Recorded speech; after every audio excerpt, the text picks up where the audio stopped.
Astaghfirullah. Bismillahirrahmanirrahim. Assalamualaikum warahmatullahi wabarakatuh.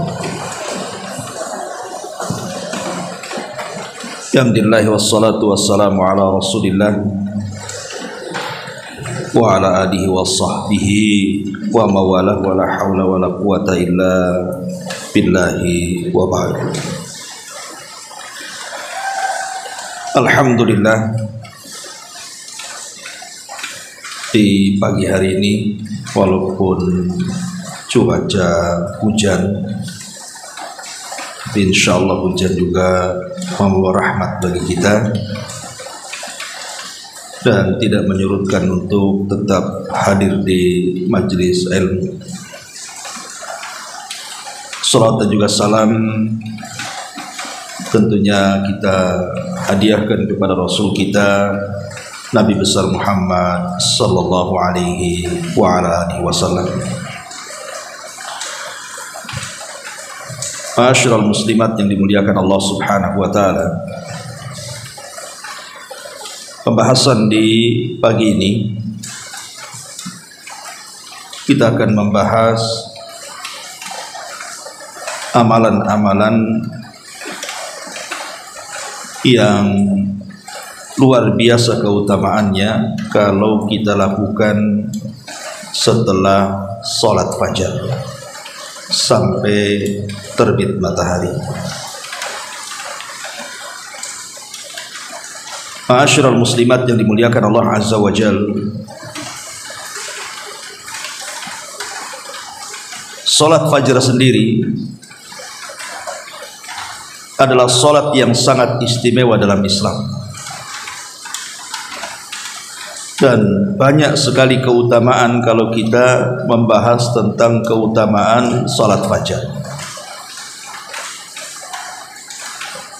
Salah satunya Nabi SAW mengatakan, man shallal baradaini dakhalal jannah.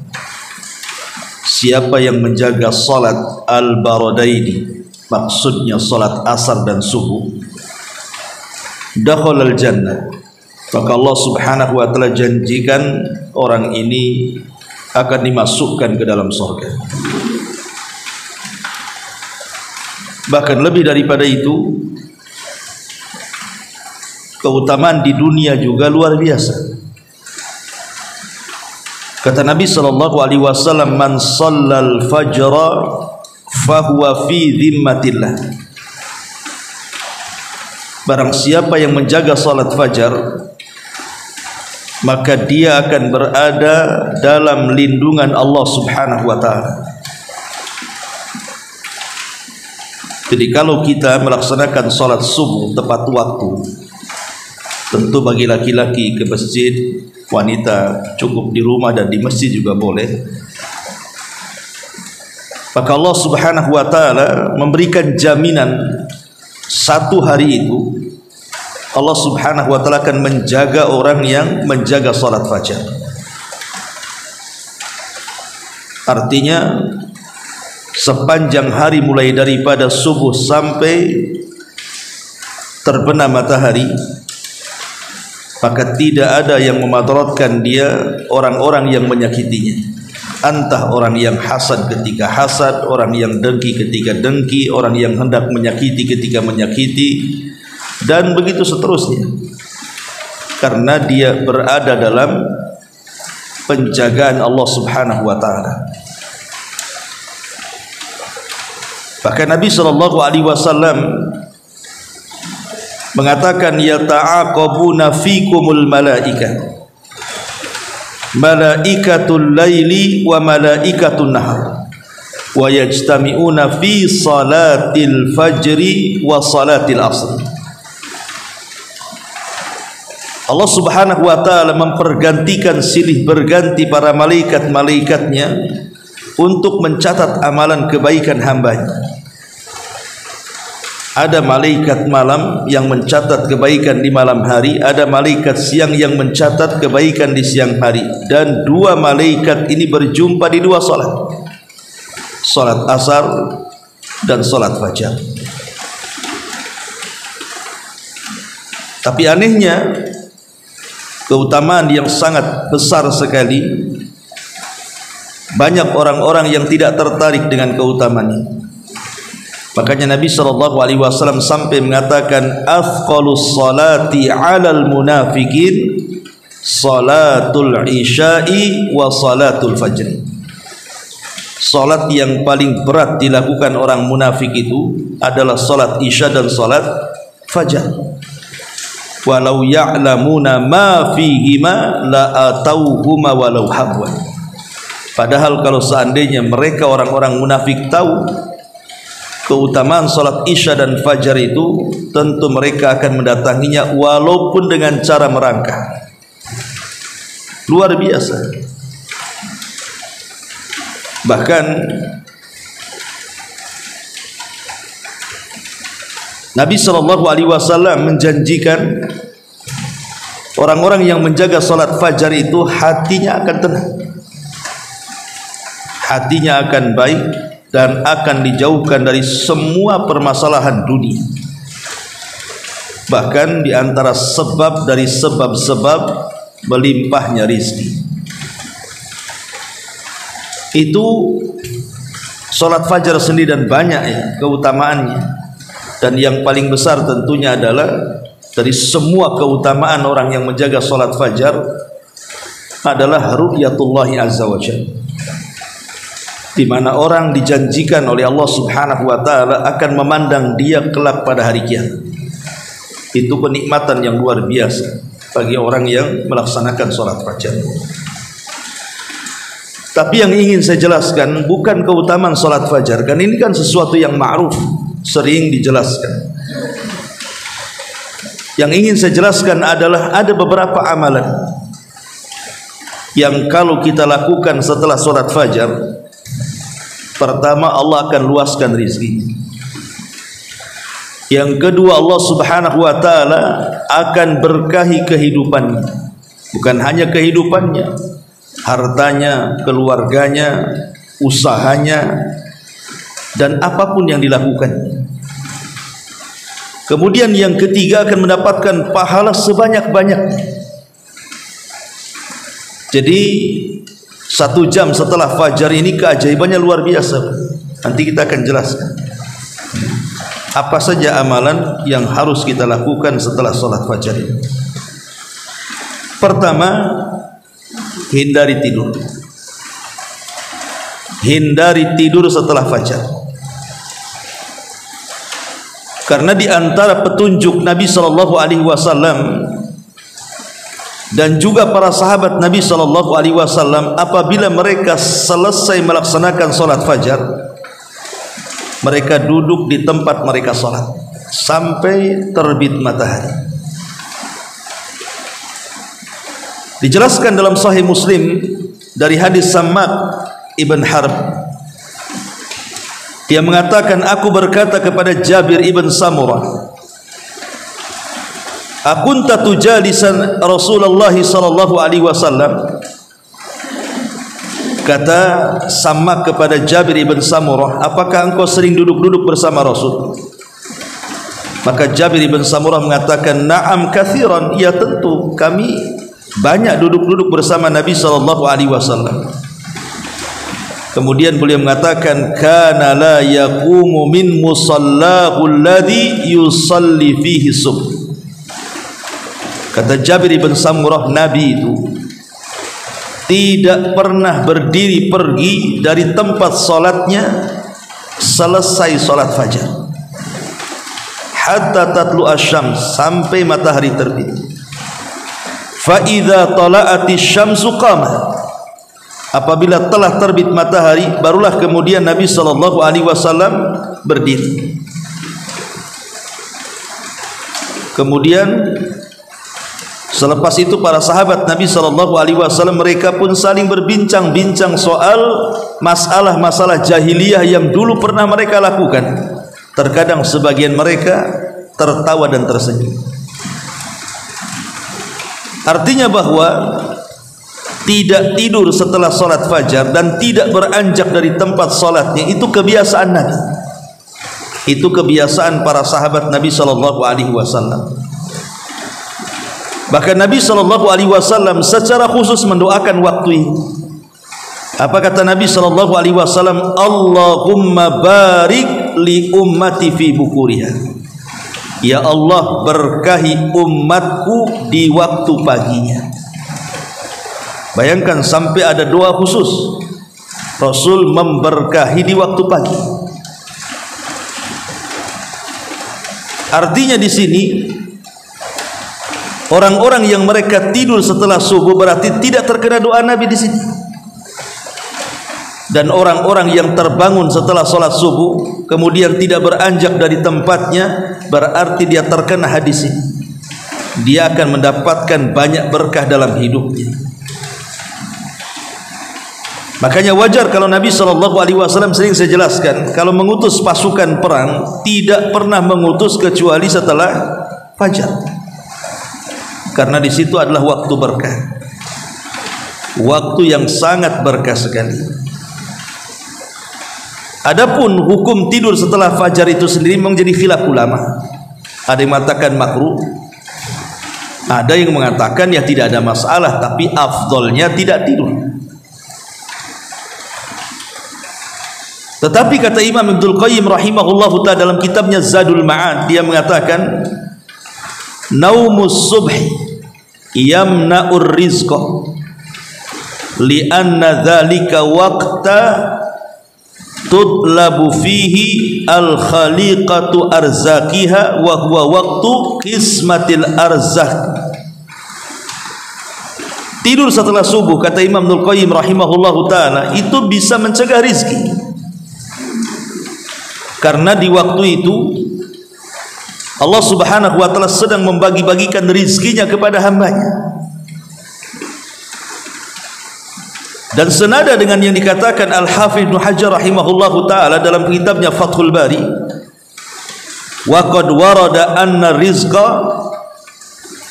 yuqassamu ba'da salati subhi wa annal a'mal turfa akhirun nahari. Dan telah datang riwayat bahwa rizki itu Allah bagi setelah sholat subuh, dan amal itu akan diangkat di akhir siang, waktunya di waktu asar. Maka kalau kita melihat ya, jangan cerita ajaran Islam. Saya pernah mengajar di Singapura. Saya lihat orang-orang sana ya, itu pagi-pagi buta itu sudah bangun. Kemudian mereka pun sudah pada keluar, dan jalan mereka lebih cepat daripada jalan kita.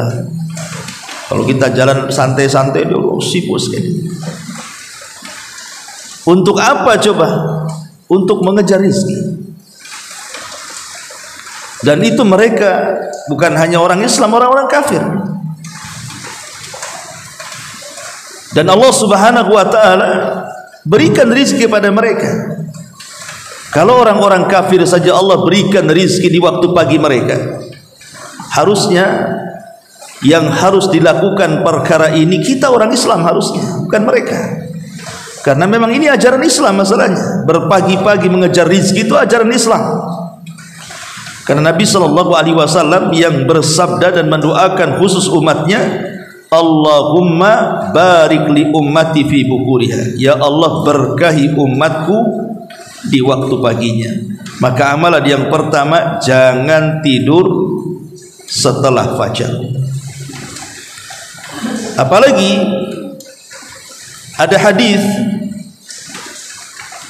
yang disebutkan oleh Imam Ibnu Hibban dalam sahihnya.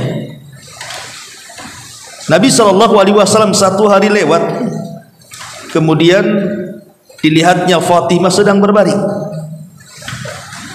Maka Nabi SAW mengatakan kepada Fatimah, ya Fatimah, qumi washhadi rizqa rabbik.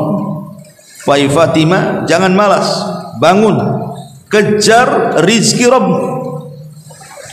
Wala takuni minal ghafilin, dan janganlah engkau termasuk hamba-hamba Allah yang lalai.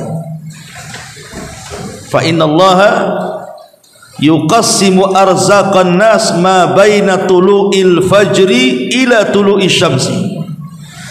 Karena Allah Subhanahu wa taala sedang membagi-bagi rizkinya mulai dari terbit fajar sampai tenggelam matahari. Hadis ini dikeluarkan Al-Imam Baihaqi. Lihat, dalam riwayat Rasul mengatakan bakirul ghadaw ay as-sabah fi talabir rizqi fa innal al-ghudwa barakatun wa najahun. Kata Nabi SAW, berpagi-pagilah kalian mengejar rizki, karena berpagi-pagi mengejar rizki itu adalah keberkahan dan keselamatan. Lihat bagaimana Nabi SAW mengajarkan kepada umatnya untuk tidak malas maksudnya.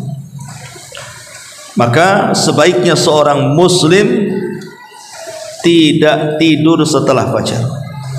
Ini yang pertama. Yang kedua, banyak-banyaklah mengucapkan doa yang agung sekali. Doa ini doa yang sangat berkah. Kalau bisa ibu hafalkan, karena pendek masalahnya. Dan doa ini mencakup semua keutamaan. Kalau ibu baca itu, tidak tersisa keutamaan kecuali ada pada doa ini. Doa ini disebutkan di dalam Sahih, di mana Nabi SAW pernah mengajarkan doa ini kepada salah satu istrinya namanya Juwairiyah. Jadi saat Nabi SAW berangkat untuk melaksanakan sholat fajar, maka Juwairiyah sholat di rumahnya. Kemudian kebiasaan Rasul tidak pulang setelah sholat fajar sampai waktu duha, sampai terbit matahari dan meninggi. Maka setelah itu Rasul SAW pulang dan menemui salah satu istrinya Juwairiyah ini. Kemudian kata Nabi SAW, ya Juwairiyah, engkau tidak beranjak dari tempat sholat. Pamannya ibu di rumah ada musola khusus, ataupun tidak ada musola khusus, mungkin ada sejadah yang biasa dibentangkan kalau sholat ya di situ, tidak pindah-pindah gitu maksudnya. Ibu sholat subuh di situ, kemudian tidak beranjak dari atas sajadah itu. Entah baca Quran, entah berzikir, entah apalah istilahnya dari ketaatan kepada Allah Subhanahu wa taala sampai waktu duha. Terbit matahari meninggi satu tombak, awal waktu duha. Jadi Nabi SAW bertanya, apa engkau tidak beranjak dari tempatmu ini? Maka kata Juwairiyah, na'am ya wahai Rasul. Maka Nabi SAW, ya Juwairiyah, kalau seandainya engkau membaca zikir ini diulang 3 kali, itu sebanding dengan duduknya engkau mulai dari tadi subuh sampai waktu duha, kau habiskan untuk ibadah. Jadi cukup membaca 3 doa ini, 3 zikir ini, itu sama dengan engkau duduk dari subuh tadi sampai waktu duha, kau habiskan untuk berzikir dan beribadah kepada Allah Azza wa Jalla. Kemudian kata Juwairiyah, tentu wahai Rasul, ajarkan zikir ini. Maka Nabi SAW mengatakan, lau zinta bima qulti mundul yaumi lawazanat hunna. Kalau engkau membaca zikir ini, maka sebanding dengan apapun yang kau baca sejak subuh sampai duha tadi. Kau baca apa tadi? Umpamanya subhanallah 100 kali, takbir 100 kali, tahlil 100 kali, tapi cukup membaca 3 kali zikir ini sama dengan kau yang lakukan tadi. Kata Nabi SAW, kuli katakan ya Juwairiyah, subhanallah wa bihamdi adada khalqi wa ridha nafsi wa zinata arshi wa midada kalimati. Pendek. Ada 3 riwayat. Bisa riwayatnya seperti ini, subhanallah wa bihamdihi adada khalqihi wa ridha nafsihi wa zinata arshihi wa midada kalimatihi. Atau riwayat yang kedua, subhanallah adada khalqi, subhanallah wa ridha nafsi, subhanallah wa zinata arsy, subhanallah wa midada kalimati.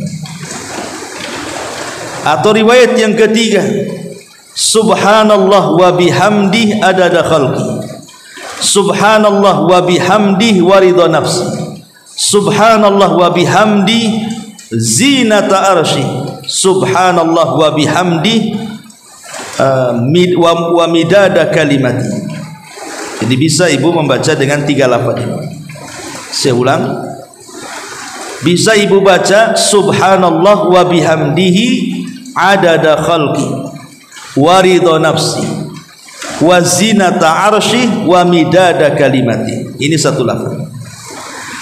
Atau lafaz yang kedua, subhanallah adada khalqi, subhanallah wa ridha nafsi, subhanallah wa zinata arsy, subhanallah wa midada kalimati.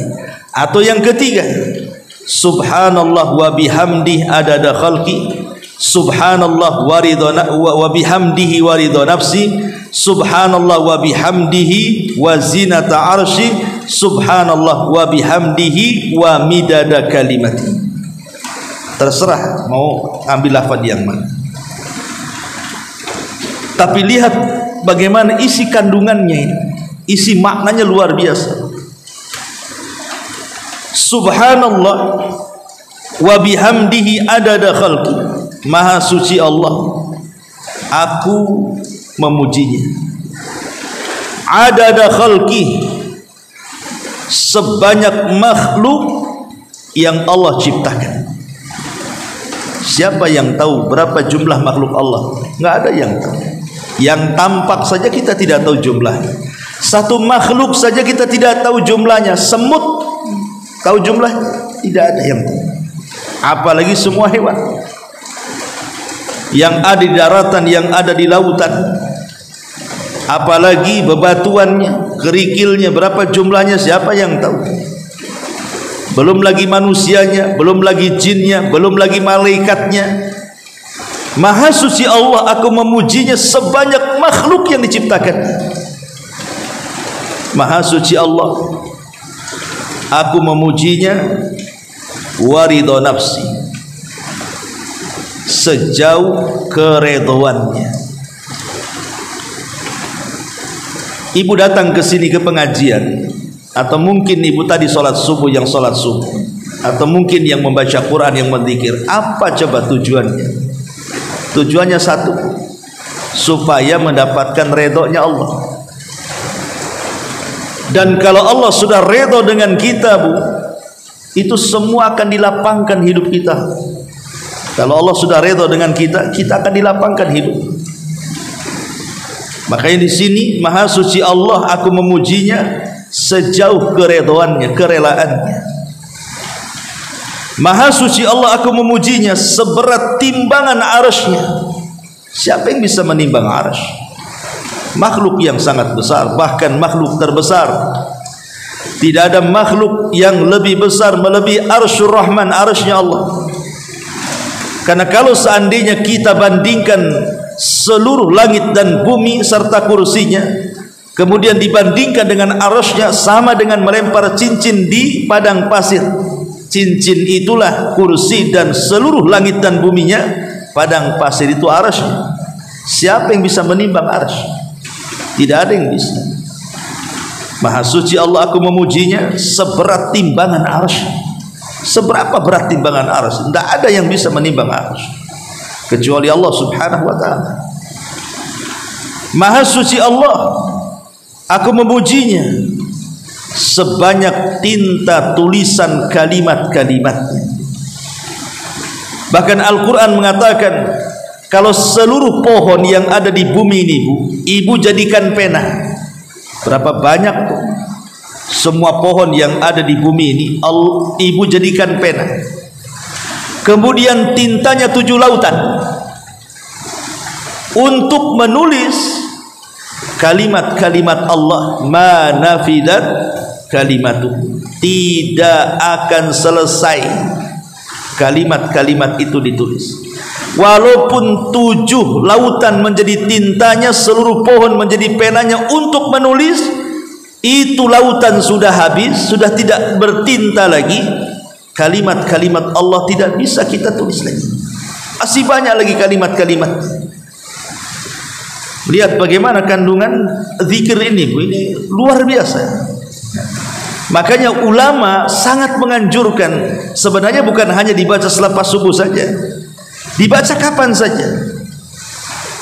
Tetapi kalau seandainya dibaca setelah subuh itu lebih baik lagi, karena memang Rasul mengajarkan zikir ini kepada Juwairiyah setelah sholat subuh, ya.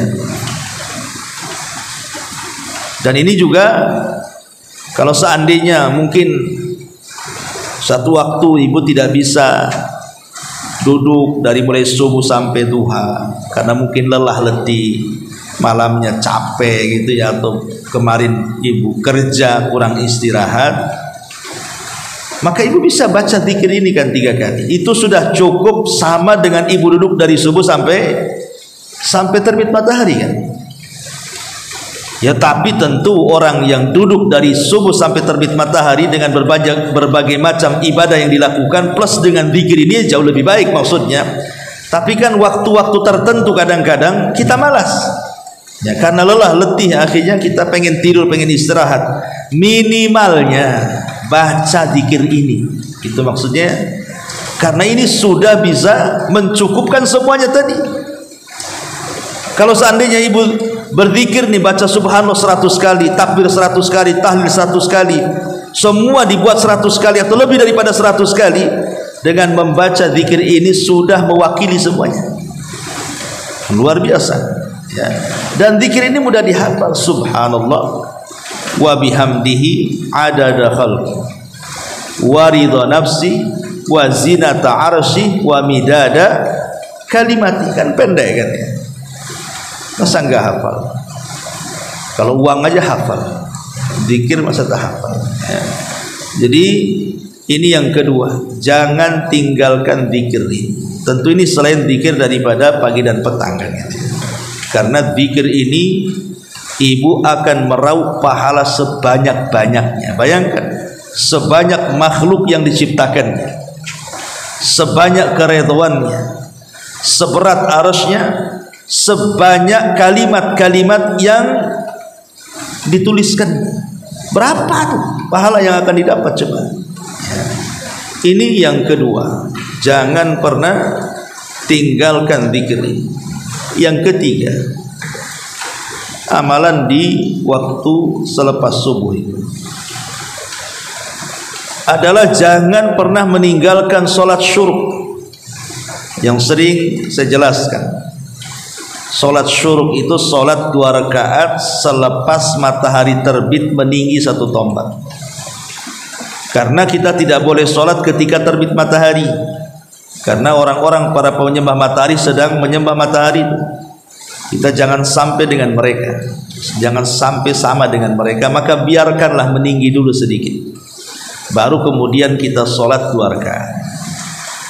Kata Nabi SAW, barang siapa yang sholat subuh dia tidak beranjak dari tempatnya, dia habiskan dengan ibadah, zikir, baca Quran atau apalah ibadahnya.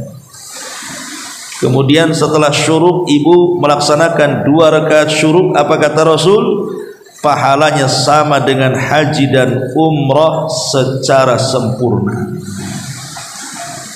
Kalau ibu berangkat haji, berapa biayanya? Berangkat umrah mungkin agak murah, itu pun masih mahal juga. Iya kalau ada waktu, terkadang tidak ada waktu. Iya kalau sehat, terkadang tidak sehat. Iya kalau waktu cuacanya tepat, terkadang tidak pula cuaca itu mendukung. Banyak terkadang terhalang orang untuk haji dan umrah itu, entah dari biaya atau kesehatan. Tapi cukup melaksanakan sholat syuruk, mulai dari subuh kita melaksanakan subuh, kemudian tidak beranjak kita gunakan untuk ibadah. Kemudian setelah matahari terbit meninggi 1 tombak, kita lakukan 2 rakaat syuruk. Kata Rasul, pahalanya ka ajri hajjati wal umrati taman, seperti melakukan ibadah haji dan umrah secara sempurna. Rasul sebut 3 kali dalam riwayat ya. Ini amalan yang ketiga, lakukan selepas subuh. Kemudian amalan yang keempat, bersedekah. Karena setiap pagi dan juga Allah Subhanahu wa taala akan utus 2 malaikat setiap pagi. Allah akan utus 2 malaikat. Dan 2 malaikat ini dua-duanya berdoa. Apa doanya? Ya Allah, berikan balasan kepada orang-orang yang bersedekah dengan berlipat ganda. Kemudian malaikat yang satu, ya Allah, tahan rizkinya bagi orang yang bakhil dan tidak mau sedekah. Lihat bagaimana para malaikat setiap pagi mendoakan kepada orang-orang yang bersedekah. Maka biasakan bersedekah. Makanya sering saya nasihatkan, kalau bisa ibu itu punya celengan lah di rumah. Bisa lah pakai kaleng, pakai apa gitu kan. Di situ ditulisi infak masjid, infak anak yatim, infak du'afa wal masakin umpamanya kan. Tulis entah ada 2 atau 1 atau 3 celengan. Dan mestikan ibu kalau belanja kan adalah uang-uang receh kan itu ya. Kadang-kadang daripada uang receh itu terbuang-buang, dimainin anak-anak dan begitu seterusnya kan. Kan itu kita bisa berinfak. Infak kan tidak harus banyak ya, mungkin ada uang receh cuma 1000 perak atau 500 perak kan, tapi ibu infakkan setelah sholat fajar, maka ibu kena doa malaikat. Masukkan, nanti kalau sudah banyak baru kita hantarkan, tapi kita masukkannya itu setelah sholat fajar itu. Maka malaikat ketika itu berdoa. Kalau seandainya kemudian ketika ibu masukkan tuh entah uang 1000 perak atau 2000 perak setelah sholat fajar bertepatan dengan doanya malaikat, berapa rizki yang ibu akan dapat coba? Karena lipatan orang infak itu 700 kali lipat dari yang kita infakkan. Itu kalau 1 kali infak. Kalau setiap hari infak, walaupun tidak banyak kan, pasti Allah Subhanahu wa taala akan berikan rizki dari arah yang tidak disangka-sangka. Ini amalan yang keempat. Amalan yang kelima, perbanyak istighfar. Kalau ingin diluaskan rizkinya, maka baca istighfar setelah subuh. Perbanyak baca istighfar. Astagfirullah, astagfirullah, astagfirullah. Karena istighfar sendiri di dalam Al-Quranul Karim adalah satu di antara sekian kunci pembuka rizki. Nabi Allah Subhanahu wa taala berfirman ketika mengkisahkan Nabi Nuh alaihi salatu wassalam. Apa kata Nuh kepada kaumnya? Faqultu astaghfiru rabbakum innahu kana ghafar. Yursilis samaa 'alaikum midrara wa yumdidkum bi amwalin wa banin wa yaj'al lakum jannatin wa yaj'al lakum anhar. Kata Nuh alaihi salam, aku katakan kepada kalian wahai kaumku, perbanyaklah istighfar kepada Allah, karena Allah itu zat yang maha pengampun kepada kalian. Maka siapa yang banyak-banyak istighfar, kata Nuh kepada kaumnya, yursilis sama alaikum midrar, Allah akan hujani kalian. Dengan hujan itu berkahlah kalian. Wa yaj'al lakum yursilis sama alaikum midrara wa yumdidkum bi amwalin wa banin. Allah akan perluas harta kalian dan Allah akan perbanyak keturunan kalian. Wa yaj'al lakum jannatin wa yaj'al lakum anhara, dan Allah akan suburkan tanaman-tanaman kalian dan Allah akan aliri sungai-sungai kalian. Lihat faedah istighfar. Bahkan dalam sebuah hadis khusus Rasul mengatakan, man lazimal istighfar ja'alallahu min kulli dhikin faraja. min kulli dhikin makhraja wa min kulli hammin faraja wa razaqahu Allahu min haitsu la yahtasib. Kata Rasul, barang siapa yang melazimkan istighfar, maka Allah akan keluarkan dari kesempitan kepada kelapangan, dari kebingungan kepada kebahagiaan, dan Allah berikan rizki dari arah yang tidak disangka-sangka. Maka kalau ingin diluaskan rizkinya, diberkahi rizkinya, perbanyak istighfar. Ini sudah amalan kelima ya. Amalan keenam, baca Quran. Karena baca Quran sendiri selain daripada menghilangkan setan dalam rumah, dan kalau setan keluar dari rumah, maka rumah kita akan tenang. Yang membuat rumah kita tidak tenang itu karena ada setannya di situ.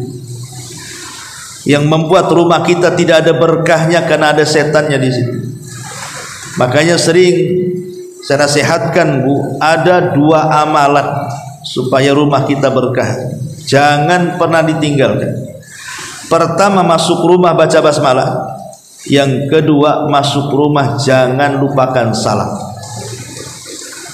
Kata Syekh Abdul Razak Al-Badr hafizahullah ta'ala, kalau tidak meninggalkan 2 perkara ini, Bu, maka ibu akan mendapatkan berkah yang banyak dalam rumah.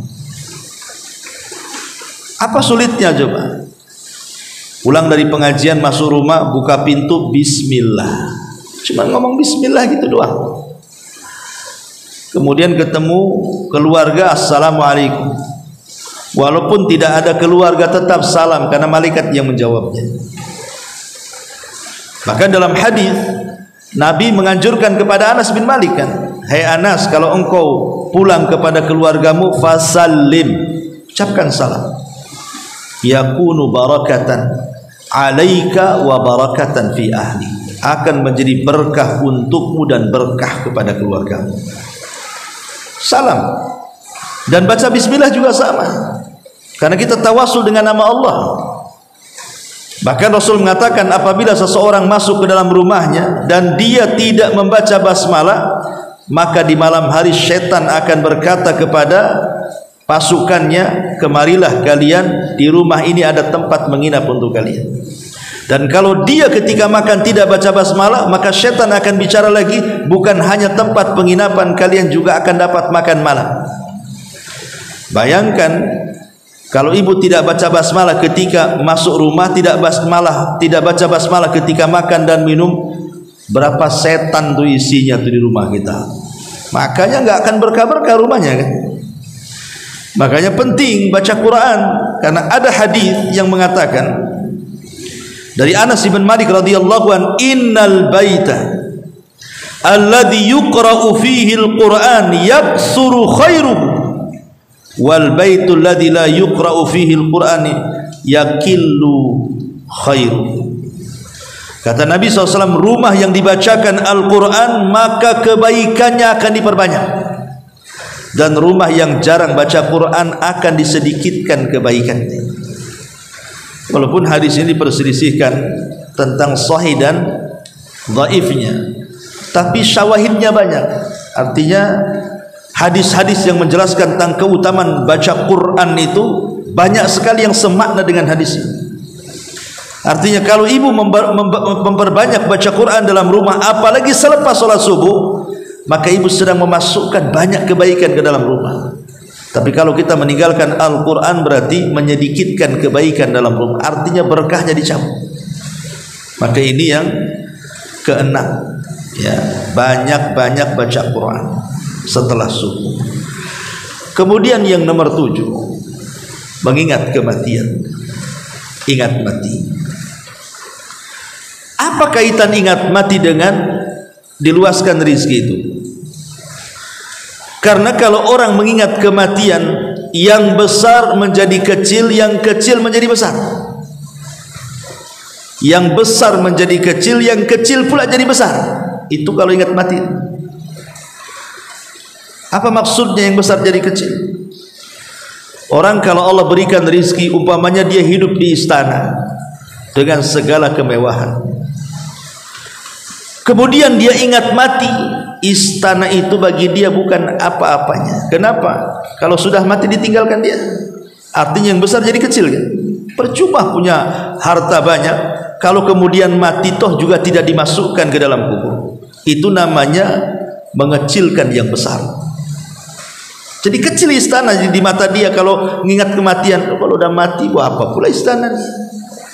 Jadi sekaya apapun orang, kalau sudah ingat mati, pasti kekayaan itu kecil di mata dia, karena dia akan mati. Tetapi mengingat kematian juga bisa membesarkan yang kecil. Mungkin dia hidup pas-pasan, tetapi dia ingat mati. Dia berpikir, kan saya tidak hidup lama, buat apa juga numpuk-numpuk harta? Toh nanti ada gantinya yang lebih besar, maksudnya sorga. Akhirnya dia tidak terpikir soal yang besar kan, karena terpikirnya dia akan mati dan dia akan mendapatkan yang lebih besar daripada yang ada di dunia. Ujung-ujungnya akhirnya dia redha dengan pemberian Allah. Ketika redha dengan pemberian Allah, dia pun tenang hidupnya. Makanya Nabi SAW mengatakan, man asbaha aminan fi syirbihi mu'afan fi jasadihi walahu qutu yaumihi faka'annama hizat lahu dunya, kata Rasul. Barang siapa yang bangun di pagi harinya, dia merasa aman, dia dan keluarganya, tidak ada yang sakit, anak-anaknya tidak ada yang nakal, aman, tidak ada masalah, tetangga tidak ada yang ganggu, aman. Mu'afan fi jasadihi, Allah sehatkan badan dia, tidak ada penyakit. Walahu qutu yaumihi, dan adalah yang dimakan untuk hari itu. Faka'annamat hizat lahu dunya, seolah-olah dia sudah menggenggam dunia bihadzafiriha, dengan genggaman tangannya. Karena orang hidup di dunia ini kan cuman ini saja yang ibu rasakan. Kalau ibu dapat 3 perkara ini pasti tenang.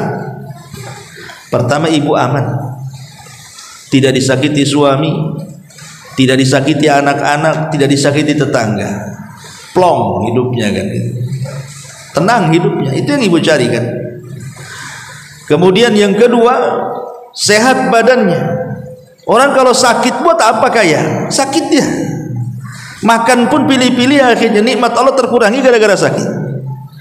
Tapi kalau badan apalagi sudah faktor U ya, sudah di atas 50-60 tuh, itu kalau bangun sehat itu senang kan. Sebab kalau sudah faktor U itu bangun sudah sakit pinggang sana pinggang sini, itu dah gak kerasan kita hidup tuh. Ingatnya kalau nggak apotek ya rumah sakit kan gitu. Apalagi yang diingat konsultasi dokter. Kemudian ada yang dimakan, nggak pusing dengan kira-kira besok makan apa. Ada yang dimakan walaupun untuk hari itu saja. Ibu sudah menggenggam dunia tuh, apa yang dicari itulah. Sebab kalau salah satu dari 3 perkara ini hilang, lenyap dari diri kita, nggak tenang hidup kita tuh. Oke lah, dia cukup makan, cukup sehatnya, tapi tidak aman hidupnya, disakiti dengan pasangannya, stres hidupnya kan. Oke, pasangan bagus, anak-anak bagus, tidak ada masalah, tapi ibu stroke, apa-apa juga kan begitu. Oke lah, ibu sehat, kemudian aman semuanya, tak ada pula yang dimakan, stres juga kan begitu ya. Tapi kalau 3-tiganya ada, amanlah dunia itu maksudnya. Dan itu dengan cara apa? Zikrul maut, berawal dari mengingat kematian, berakhir dengan redha dengan pemberian. Jadi awalnya mengingat kematian, akhirnya redha dengan pemberian. Maka mengingat mati itu juga salah satunya adalah meluaskan rizki. Maksudnya rizki hati ya, karena sekaya-kayanya manusia adalah yang kaya hatinya. Kata Nabi SAW, sekaya-kaya manusia itu yang kaya hatinya, bukan yang kaya harta bendanya. Ini amalan yang ke-7. Dan yang terakhir, amalan yang dianjurkan selepas subuh adalah berdoa. minta kepada Allah. Umpamanya ibu di rumah nih habis sholat subuh tidak beranjak, nanti suami jam 7 keluar mau cari kerja, ibu berdoa kepada Allah, ya Allah, langkahkan suami saya supaya dia dapat rizki yang baik, rizki yang halal, dimudahkan langkahnya, dimudahkan rizkinya, pulang dengan selamat.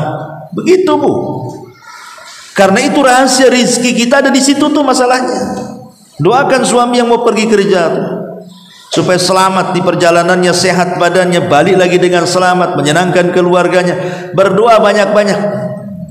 Itu waktunya waktu berdoa, karena itu waktu berkah. Makanya di sini jangan pernah tinggalkan 8 amalan ini. Inilah diantara keajaiban 1 jam selepas subuh. Ya. Wallahu a'lam bishawab. Ini yang bisa saya sampaikan. Dan kalau ibu mau mengamalkan 8 perkara ini, luaslah rizki kita, banyaklah berkah kita, dan ibu akan mendulang pahala sebanyak-banyaknya. Taib, sebelum saya tutup, kalau ada yang bertanya silakan.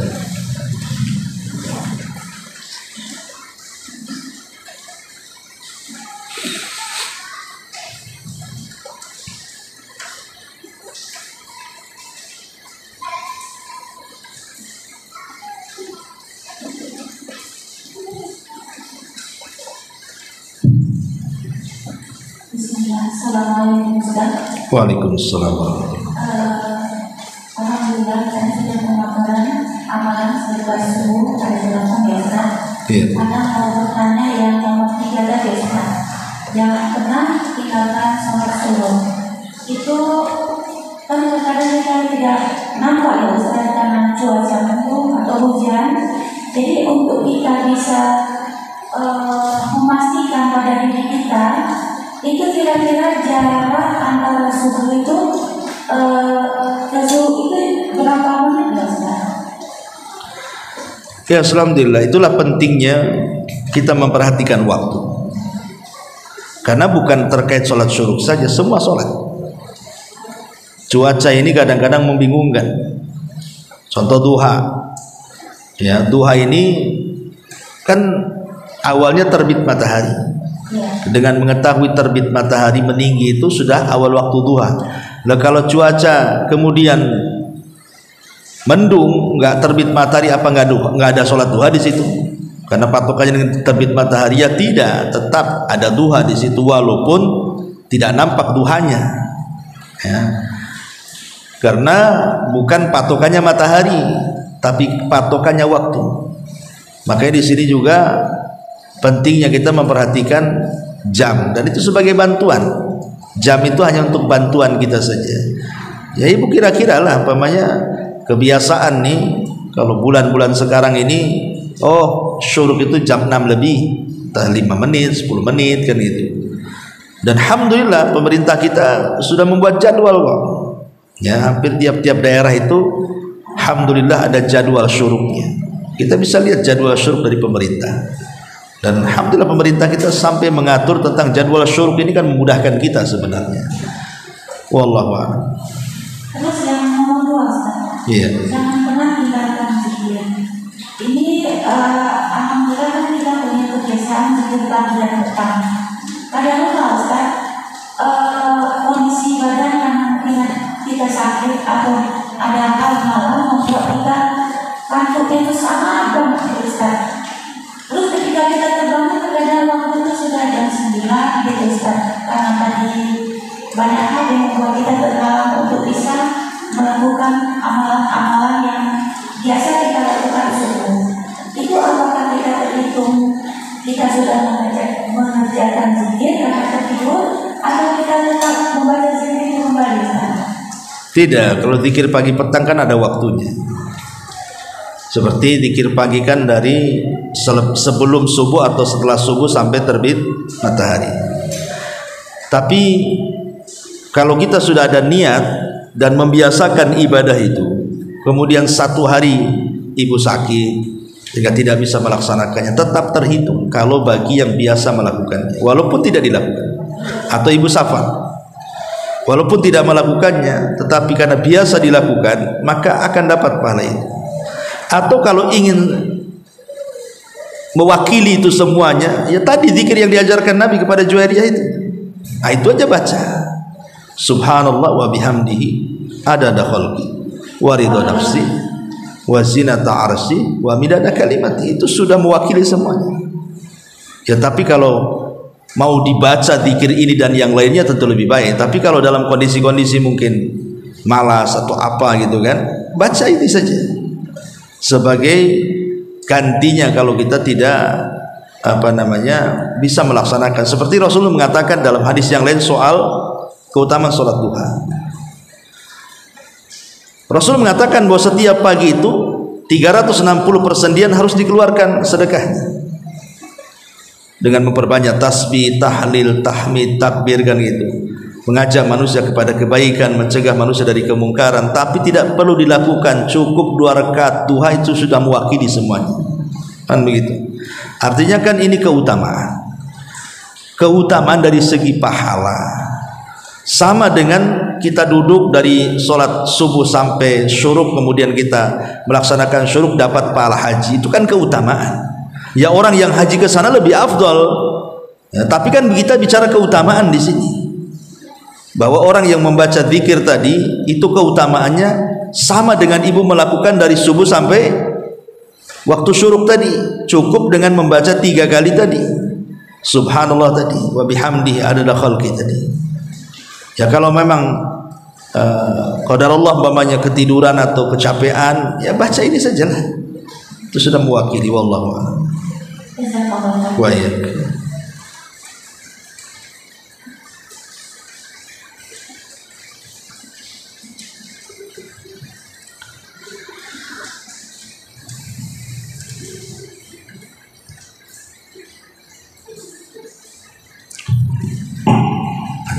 Iya. Kita kan dilarang meminta-minta, Ustaz ya. Gimana? Kalau seandainya Dilarang apa? Meminta-minta ya. Kalau seandainya meminta tolong, apakah itu termasuk kategori meminta-minta, Ustaz? Ya, alhamdulillah. Maksud meminta-minta dalam hadis itu artinya dijadikan pekerjaan. Pekerjaannya itu meminta-minta, itu maksudnya. Tapi kalau dalam kondisi ada hajat dan keperluan, sekali ya bukan meminta-minta artinya. Maksudnya meminta-minta di sini dijadikan pekerjaan dia. Dia malas intinya sebenarnya.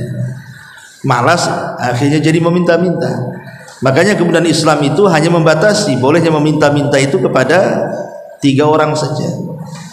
Pertama orang miskin dan disaksikan kemiskinannya oleh orang-orang, dia orang miskin kan itu ya.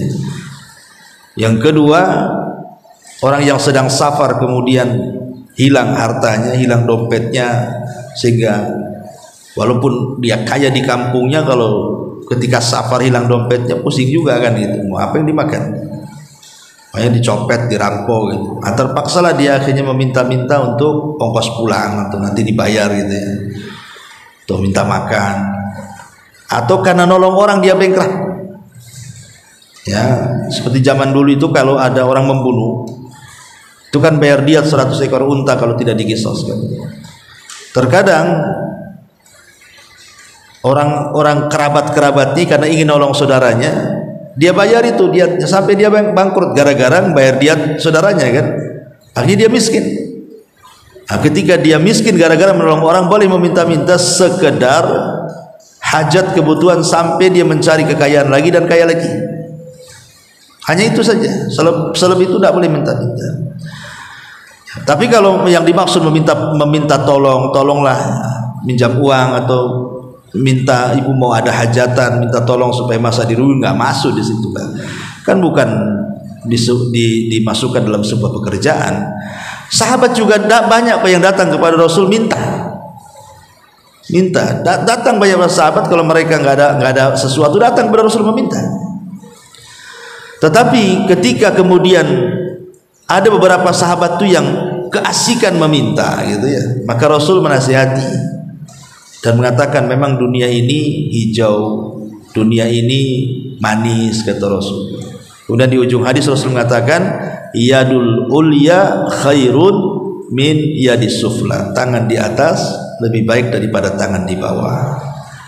Ya, artinya yang keseringan dan dijadikan sebuah pekerjaan, yang ma'ruf sekarang kan dijadikan pekerjaan, bahkan dibuat modus penipuan lagi. Seperti kemarin tuh ada viral tuh saya lihat di Facebook itu, satu keluarga kalau gitu, minta donasi di jalan itu kan. Rupanya masjid yang dimaksud dibangun tak ada pula. Satu keluarga pula jadi geng minta di lampu-lampu merah itu. Kan ini terjadi kan, jadi modus jadinya kan. Masjidnya tak ada rupanya untuk kehidupan mereka. Ya siapa yang tidak ingin nyumbang bangun masjid kan itu, ataupun ingin menyumbang duafa, orang-orang miskin. Terkadang orang-orang yang di jalan itu kan ya ada waktu iqbal, ada waktu idbar, ada waktu malas mau nyumbang, tapi ada waktu semangat ketika lihat kesian sumbang juga kan begitu. Rupanya tidak sampai, tetapi yang nyumbang sampai pahalanya. Tetap saja sampai, karena dulu di zaman Bani Israel ada sebuah riwayat, ada orang ingin menyumbang, rupanya ketemu dengan seorang wanita, dikasihlah uang banyak-banyak, dikiranya itu wanita yang fakir. Rupanya setelah keesokan hari dicari tahu bahwa wanita itu wanita pelacur. Oh kalau gitu saya salah sasaran katanya. Besok malamnya dia ambil lagi uang banyak-banyak, dikasihkan orang, disangka orang miskin. Besoknya dikasih tahu itu orang kaya katanya. Gitu. Ya sampai beberapa kali salah dia.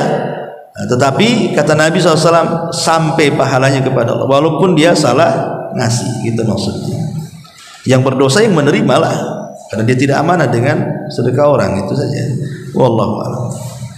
Tapi termasuk juga meminta-minta yang di luar pekerjaan itu, kebiasaan misalnya orang sedang safar yang lupa oleh-oleh, atau meminta ketika lihat barang bagus, mau nggak ini, minta ini, itu termasuk kategori hadis yang meminta-minta itu ya Ustaz ya? Terkadang ada memang jenis manusia itu kalau dijadikan kebiasaan masuklah. Kalau jadi kebiasaan ya. Iya, tapi kalau hanya guyonan kan ada orang yang serius, ada orang yang jadi kebiasaan. Awas ya kalau pulang kota ini itu ngancam tuh. Iya, kalau jadi kebiasaan dia dan memang itu yang kebiasaan dia. Tapi kalau ada orang yang bukan kebiasaannya, dia hanya berguyon saja. Ya.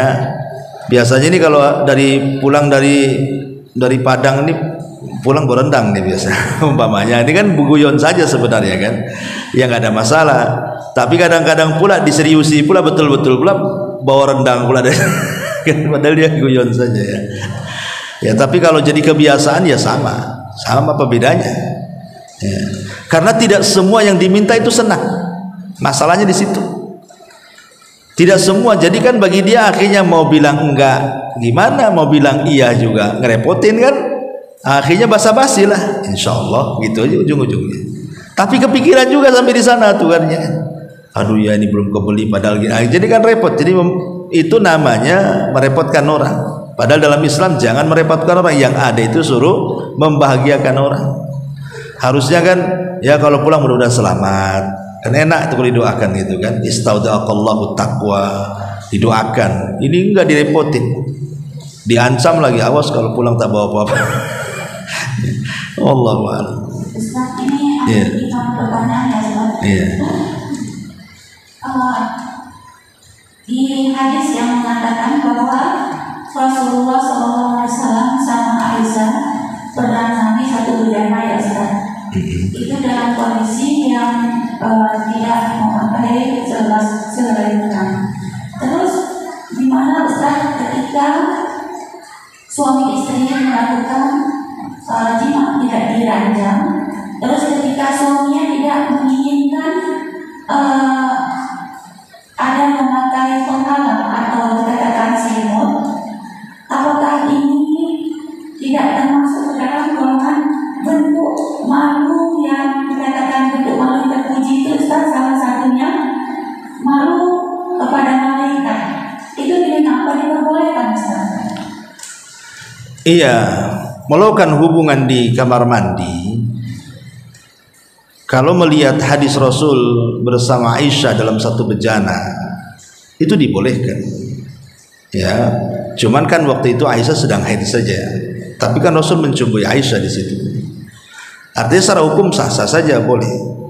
Karena ketika masuk kamar mandi kan kita sudah baca doa. Artinya ketika kita melakukan hubungan nggak ada yang melihat.